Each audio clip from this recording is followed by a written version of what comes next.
प्रेक्षकांनो, लक्ष्मीच्या पावलाने या मालिकेत आज भारी भांडणं दाखवलेत कला अद्वैतचे. आता ते आबाजी म्हणतात घरातलं मलम लावायचं असतं ना. अद्वैत लगेच म्हणतो हो लावलं असं होतं मी, पण ते सेप्टिक झालं असतं ना म्हणून तिला डॉक्टरकडे नेलं. रोहिणी म्हणते वा अद्वैत, काय काळजी घेतोयस रे बायकोची. आबाजी म्हणतात अद्वैत असंच घरच्या गृहलक्ष्मीची काळजी घेत जाव, म्हणजे घरात प्रसन्नता वाढते. अद्वैत आता कलाचा हात धरून तिला वर नेतोय. चल खरे आता आपण वर जाऊया. आता रोहिणी विचार करते ओ गॉड, हे काय बघते मी. आज ना सरोज बहिणी असायला हवी होती. तिला इतकं मिस मी कधीच केलं नाही. निदान तिच्यासाठी हे सगळं शूट करायला पाहिजे होतं मी. धावतच आली असती बँगलोरवरनं माझा अद्वैत करत. पण आता पुढच्या सीन मध्ये तुम्ही बघतात या काजलची दोन माणसं असभ्य वागत असतात. हा सोहम त्यांना थांबवायचा प्रयत्न करत असतो. हे बघा तुम्ही असं वागू नका तिच्यासोबत, नाहीतर मी. आता काजल कशी आहे तुम्हाला माहितीच आहे. आता ते लोक त्या सोहमला म्हणतात काय करशील रे तू, चल निघ इथून, नाहीतर तुला माळ्यावर फेकून दिला. काजल आता त्या लोकांवर चिडते आणि म्हणते तो काय करायला आपल्याला माहित नाही, पण आपण काय करणार आहे हे आपल्याला माहिती आहे. आणि आता काजल त्या लोकांना खूप मारते. त्यामुळे तिथे हॉटेलमधल्या वस्तूंचं खूप नुकसान होतं आणि ते लोक तर पळून जातात. पण तो हॉटेल मालक चिडतो ना, तो म्हणतो काय चाललंय हे सगळं, काय ग पोलिसांना बोलवू का. मग ती लोक पळून जातात. काजलला तो म्हणतो नुकसान भरपाई द्या आता सगळी इथली, तुला कामावर ठेवलं मी, तुला काम नाही म्हणून, आणि तू नुकसान केलंस माझं. काजल म्हणते अरे पण आपलं ऐकून तर घ्या ना, ती लोक बघा ना कशी करत होती. ते मालक म्हणतात मला तुझं काही ऐकून घ्यायचं नाही आहे, चल निघ इथून, नाहीतर हे सगळं नुकसान भरून दे. काजल बिचारी विचार करते अरे यार, एवढ्या मेहनतीने कमवलेला पैसा आता पाण्यात जाणार, आणि डोक्याला हात मारून घेते. आता खरी मजा आहे प्रेक्षकांनो.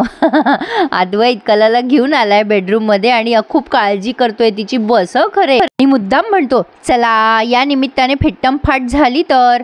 आता ही कला म्हणते म्हणजे कसली फिट्टम फाट. अद्वैत म्हणतो अरे अशी काय करतेस, विसरलीस का मला जेव्हा अस्थमाचा अटॅक आला होता ना तेव्हा तू हॉस्पिटलला घेऊन गेली होती ना मला, आणि आज मी तुला हॉस्पिटलला घेऊन गेलो. आज तुझे माझ्यावर कसलेही उपकार नाही, मी सुटलो. कला म्हणते मी तुला हॉस्पिटलमध्ये घेऊन गेले ना त्या रात्री चूक तुझी होती, तू आईस्क्रीम खाल्लं होतं. अद्वैत म्हणतो आज कोणाची चूक होती, आज तुझा हात कोणी हात धरून भाजलाय का. आता कला म्हणते चांदेकर, एरवी तू माझं माझं माझं माझं असं करत असतो, आज तू तुझ्यामुळे असं कसं सुरू झालं रे चांदेकर. अद्वैत म्हणतो नाही ते, कला म्हणते जे आहे ते आहे, माझा हात भाजला हे मान्य आहे मला, पण त्यावर बाम तू लावला होतास, माझ्या हातावर बाम तू लावला होतास, त्यामुळे चूक तुझी झाली आहे, काही फिट्टमफाट वगैरे झाली नाहीये, आला मोठा फिट्टमफाट करणारा. आता कलाच्या लक्षात येतं आणि ती म्हणते एक मिनिट, मी खाली आजोबाला सांगेल की तू माझ्या हाताला बाम लावला म्हणून मी तू मला पटकन वर घेऊन आलास ना, उगाच नाही आगाऊ म्हणत मी तुला, आगाऊ कुठला. आता ही कला असं म्हणून निघून जाते खाली. अद्वैत म्हणतो ही ना खरंच अति आगाऊ आहे, प्रत्येक गोष्टी स्वतःचं खरं करते, पण या खरेच्या हाताला तर भाजलंय, हिला तर आता काहीच काम करता येणार नाही, म्हणजे आता ही आमची डिझाईन्स पण बनवू शकणार नाही. म्हणजे खरंच ही डिझाईन बनवत असेल तर हिला कुठे डिझाईन बनवता येतील, आणि मला जर डिझाईन्स वेळेत मिळाले नाही तर मला सगळं खरं खरं कळेल. पण प्रेक्षकांनी कलाने हा सुद्धा प्लॅन हाणून पाडलाय बरं का अद्वैतचा. आता कलाने त्या सानिकाला कॉल केलाय. सानिका म्हणते सर बोला. अद्वैत म्हणतो हे बघ सानिका, उद्या सकाळी 7 वाजेपर्यंत मला 3 नेकलेसेस, 5 इयरिंग्स आणि 10 पैंजणाची डिझाईन्स रेडी हवी आहे, आणि सगळी डिझाईन्स मला इंडो वेस्टर्न स्टाईलमध्ये हवी आहे. ते सानिका म्हणते ओके सर. आता अद्वैत म्हणतो ओके नाही, तुझ्या मैत्रिणीला सांग सकाळी 7 वाजेपर्यंत डिझाईन पाठव म्हणून. सानिका म्हणते हो ठीक आहे मी सांगते तिला. अद्वैत म्हणतो प्रॉब्लेम नाही ना काही. सानिका म्हणते नाही काहीच प्रॉब्लेम नाही आहे असं म्हणून तिने फोन ठेवला आहे. पण आता अद्वैत विचार करतो यस, उद्या तर मी सकाळी 7 वाजेपर्यंत घरीच असणार आहे. बघू आता ती अति आगाऊ कधी काम करते आणि कधी डिझाईन मला पाठवते. तर आता रात्र झालेली असते. ही नैना आरशातच पाहत असते का कायम. राहुल तिला म्हणतो काय करतेस आरशात बघून. नैना म्हणते मी ज्वेलरीच्या डिझाईन्सची प्रॅक्टिस करतेय, म्हणजे मला प्रोफेशनल मॉडेल व्हायचं आहे ना म्हणून. तेवढ्यात नैनाला कॉल आलाय त्या स्वामीनाथनच्या असिस्टंटचा. ना फोन उचलून म्हणते कोण बोलताय. मग आता तिकडनं ती बाई म्हणते मी स्वामीनाथनच्या ऑफिसमधनं बोलतेय, तुम्हाला व्हिडिओ शूटसाठी बोलवण्यात आलं आहे. मग आता नैना स्पीकरवर करते फोन आणि म्हणते कुठे पोहोचायचं आहे मला. मग ती ॲड्रेस सांगते. मग नैना म्हणते मला किती पेमेंट मिळणार आहे. त्यातनं तिकडनं ती लेडी म्हणते तुम्हाला 7-8 लाख रुपये मिळतील एका शूटचे. नैना म्हणते थँक्यू सो मच. मला तुम्ही वेळ आणि जागा कळवा, मी पोहोचेल. आता राहुल तिच्याकडे बघून असा हसतोय. नैनाने फोन ठेवून दिलाय. आता काय बाबा, नैनासारखी सुखी नाही नाच, तिच्या मनाप्रमाणे काम तिला मिळालंय ना. पण आता एक मोठा ट्विस्ट समोर आलाय. तो काय, पुढे बघत राहा, व्हिडिओ थोडासाही स्किप करू नका. आता कलाने बिचारीने तिचं अंथरूण पांघरून घातलंय एका हाताने. तेवढ्या तिला सानिकाचा कॉल येतो. सानिका म्हणते अद्वैत सरांचा कॉल आला होता मॅडम, त्यांना काही डिझाईन्स अर्जंट हव्यात, मी मेल केलाय. कला म्हणते अर्जंटमध्ये. सानिका म्हणते हो मॅडम, काही प्रॉब्लेम आहे का. मग कला म्हणते नाही अडचण काही नाहीये, मी तुला देईल सगळ्या डिझाईन बनवून, नको काळजी करूस. मग आता अद्वैतला बघून ती लगेच म्हणते हां नंतर बोलूयात हां आपण, बाय. अद्वैत तिच्याकडे असा बघतो आणि आता तिथे बसल्या बसल्या पुन्हा तिच्याशी भयंकर भांडतो. आता तिला म्हणतो काय ग, कोणाचा फोन आहे. आता कला म्हणते कोणाचा काय, माझाच फोन आहे. अद्वैत म्हणतो ते नाही विचारते मी तुला, कोणाचा फोन आलाय तुला ते विचारतोय. आता कला म्हणते का, मला नाही येऊ शकत का कोणाचा एवढ्या रात्री फोन, तुझी आई करते की तुला बँगलोरवरून फोन. अद्वैत म्हणतो अच्छा तुझ्या आईचा फोन होता का, तसं सांग ना. आता कला म्हणते आईचा नव्हता फोन. मग अद्वैत म्हणतो मग कोणाचा होता. आता कला म्हणते माझ्या मैत्रिणीचा फोन होता. अद्वैत म्हणतो कोण मैत्रीण. कला म्हणते तुला काय करायचं, कोण मैत्रीण. आता विचारशील कशी दिसते, कुठे राहते, तुझ्यासारखी परफेक्शनिस्ट आहे का, वगैरे वगैरे. तुला काय करायचं रे एवढ्या चौकशा, तुला काय फरक पडतोय. अद्वैत म्हणतो नाही मला फरक पडतच नाही, पण तुला खरंच आहेत का मित्र मैत्रिणी, दिसले तर नाही कधी. कला म्हणते खूप आहेत, आम्ही एकत्र गप्पा पण मारतो आणि एकत्र काम पण करतो कधी कधी, तुला कशाला दिसतील रे माझ्या मैत्रिणी, अजून काही माहिती हवी आहे का. आता अद्वैत म्हणतो गरजच नाहीये. कला म्हणते एवढ्या रात्री मैत्रिणीचा फोन, कोणाचा फोन आवडत नाही वाटतं तुला, प्रॉब्लेम आहे वाटतं. आता अद्वैत म्हणतो अजिबात नाही, मी तर म्हणतो दररोज न चुकता तुझ्या मित्रमैत्रिणींशीच बोलत जा फोनवर, माझी सुटका होईल ग बाई, मला नाही ना तुझी बडबड सहन करावी लागणार. आता कला म्हणते खोलीत आल्यापासून तूच बोलतोय, मी नाही बोलत आहे अजून, पण एकतर मी सहन करतेय तुला, तू मला सहन नाही करत आहेस.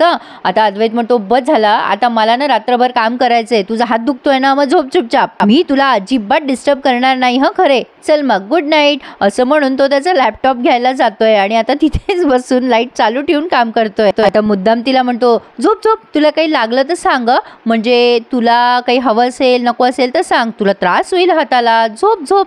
आता कला म्हणते ए तू तुझं बघ ना, दुखलं तर दुखलं, माझं मी बघीन. आता अद्वैत म्हणतो असं कसं, लगेच आबांना जाऊन सांगशील ना, आजोबा बघा बघा चांदेकर जराही माझी काळजी घेत नाही, मला विचारत नाही, माझी चौकशी करत नाही, माझा हात दुखतो तरी हा मला चौकशी करत नाही. आता कला म्हणते केलीस ना तू चौकशी, थँक्यू. आता हा अद्वैत म्हणतो वेलकम. कला म्हणते मी आजोबांना जाऊन सांगते हां, अद्वैतने माझी खूप चौकशी केली. आता अद्वैत म्हणतो हो हो आता नको सांगू, सकाळी जाऊन बोल, आबा झोपले असतील आता, झोप हां. कला म्हणते मला कशाला झोप झोप करतोय, तू झोप ना. अद्वैत म्हणतो मी नाही झोपणार, मला प्रचंड काम आहेत, मला रात्रभर जागायचंय, तुला सांगितलं ना मी मगाशी, अरे मला प्रचंड काम आहे, उद्या सकाळी डिझाईन्स येणार आहेत आणि मला, अरे मी तुला कशाला सांग, अरे हे प्रोफेशनल लोकांचं काम आहे, तुला काय कळणार. कला म्हणते बरोबर आहे तुझं, मला कळतच नाही, पण तू कशाला माझ्याशी बडबड करतोय चांदेकर, बडबड कमी केल्यावर तू तुझं काम जास्ती करशील असं नाही वाटत आहे का तुला. अद्वैत म्हणतो हो हो मल्टीटास्किंग, मला जमतं बरं का सगळी कामं, तू कशाला जागी आहेस, पण तू झोप ना,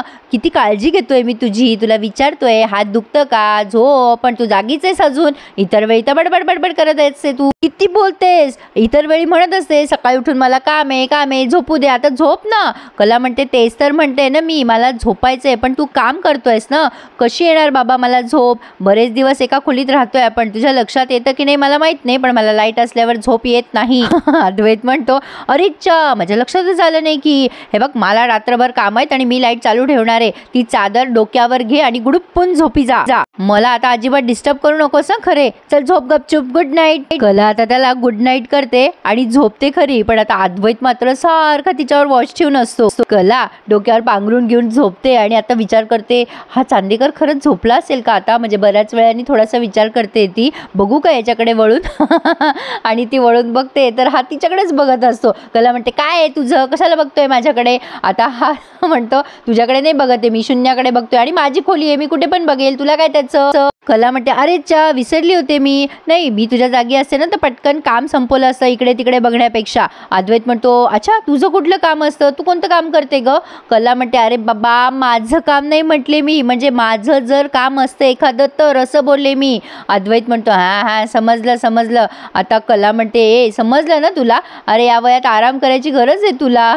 अद्वैत चिडतो आणि म्हणते, चुपचाप बस, मला काम करू दे. आता कला थोड्या वेळ झोपते, पण पुन्हा अशी चादर काढते तोंडावरची आणि पुन्हा त्याला म्हणते, झालं का रे काम तुझं? अद्वैत म्हणतो, नाही झालंय अजून माझं काम. अद्वैत म्हणतो, नाही झालंय माझं काम, अजून बरंच बाकी आहे. पण तू का झोपत नाहीयेस? कला म्हणते, कारण मला झोप येत नाहीये. परवा मला घोरतोय का करून झोपू दिलं नाहीस आणि आज मला झोप येत नाहीये तुझ्यामुळे. अद्वैत म्हणतो, असं? कला म्हणते, असं काय असं? दुसऱ्यांचा विचार करत जा ना कधीतरी. अद्वैत म्हणतो, मी दिवसभर दुसऱ्यांचाच विचार करतो मी कायम ऑफिसमध्ये, पण स्वतःच्या रूममध्ये स्वतःचाच विचार करावा. कला म्हणते, नाही नाही नाही, तू दुसऱ्यांच्या खोलीत पण स्वतःचाच विचार करतो, कळलं ना तुला? अद्वैत म्हणतो, कारण ती पण रूम माझी आहे म्हणून मी तिथे स्वतःचाच विचार करतो, तुला काय करायचंय?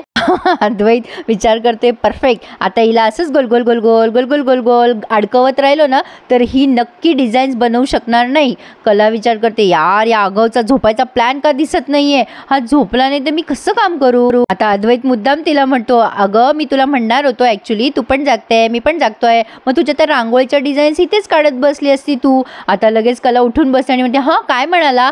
मग अद्वैत म्हणतो, अगं मी हेच म्हणतोय की तू जागते मी जागतोय, तुझ्या रांगोळीच्या डिझाईनचा टाइमपास आहे ना तो इथेच बसून कर ना तू डायरीमध्ये. अरे चहा पण कसं करणार ना तू, तुझ्या हाताला लागलंय ना. कला म्हणते, हो ना आज तर शक्यच नाही आहे माझ्याकडनं. मग अद्वैत म्हणतो, हो ना तुझ्या हाताला भाजलं नसतं तर इथेच बसून डिझाईन काढली असती तू. अरे अरे अरे काही उपयोग नाही आहे. कला म्हणते, किती विचार करतोय रे तू दुसऱ्यांचा, ते पण स्वतःच्या खोलीत. अद्वैत म्हणतो, आता कळलं ना तुला? कला म्हणते, हो हो तुझ्यात बदल झालाय ना तो माझ्या सहवासामुळे. अद्वैत म्हणतो, झालं तुझं, झोपायचं तर झोप, मला त्रास देऊ नको, मला काम आहेत रात्रभर, अजिबात नाही डिस्टर्ब करायचं मला. आता ही कला पुन्हा झोपून जाते बिचारी. पण आता अद्वैत किती वेळ जागा राहणार होता, तो बऱ्याच वेळ जागा राहतो. पण आता मात्र त्याला डुलकी लागते. तो बऱ्याच वेळ कलाकडे लक्ष ठेवून असतो, पण आता त्याला मध्यरात्री डुलकी लागते आणि कला बरोबर या गोष्टीचा फायदा घेते. कला रात्री अलगदपणे उठते आणि खात्री करून घेते हा जागा आहे का झोपलाय, आणि अद्वैत खरंच गाढ झोपलेला असतो. कला मग हळूच कपाट उघडून तिची डायरी घेते आणि हॉलमध्ये बसून त्या डिझाईन्स काढत बसते. तिच्या हाताला लागलेलं असतं पण तरी सुद्धा ती खूप मेहनत करते. प्रेक्षकांनो, खूप मेहनती मुलगी आहे कला. तुम्हाला माझा रिव्ह्यू ऐकायला आवडतोय ना, मग पटकन एखादा लाईक करून टाका की, आणि चॅनलही सबस्क्राईब करा. तर अशा पद्धतीने कलाने रात्रभर जागून त्या डिझाईन्स पूर्ण केलाय. तिला झोप येत असते तरीसुद्धा ती सारखी घड्याळ बघून 4:15 झालेत. बापरे, आता 7 पर्यंत डिझाईन्स द्यायला हव्यात सानिकाला, असं बोलत सगळ्या डिझाईन्स तिने अतिशय सुंदर आणि व्यवस्थित पद्धतीने पूर्ण केलाय. अद्वैत साहेब मस्त घोरतायत आणि शेवटी त्यांनी हेच दाखवलंय प्रेक्षकांनो, कलाने तिच्या सगळ्या डिझाईन्स पूर्ण करून सानिकाला फोटो पाठवलेत आणि आता म्हणत असते, झालं बाबा कला एकदाच. आणि प्रेक्षकांनो, हा भाग त्यांनी इथेच पूर्ण केलाय. पण आता पुढे धमाका होणार आहे. हा राहुल आहे ना, त्याच्या आईला सांगतो की नैनाला ते मॉडेलिंगचं काम मिळालंय. ती रोहिणी म्हणते, तिला ना त्या योग्य जागेचा पत्ता कळूच देऊ नको, तिला दुसराच कुठला तरी पत्ता सांग, म्हणजे ती दुसऱ्याच ठिकाणी जाईल. आता ते स्वामीनाथन चिडतात आणि म्हणतात, काय हे मिस्टर अद्वैत, अहो तुमच्या मॅडम आल्याच नाही अजून. अद्वैत म्हणतो, कोण मॅडम? ते स्वामीनाथन म्हणतात, अहो तुमच्या भावाची बायको ती नैना, ती मॉडेल आहे ना आपल्या या शूटची. आता हे ऐकून कला आणि अद्वैत दोघांनाही मोठा धक्का बसलाय. पण आता प्रेक्षकांनो, या नैनाच्या जागेवर नक्की कलाची निवड होणार या मॉडेलिंगसाठी. तुम्हाला काय वाटतं मला कमेंट करून कळवा आणि कसा वाटला भाग तेही सांगा. So please audience, please subscribe my channel and enjoy my all reviews. धन्यवाद.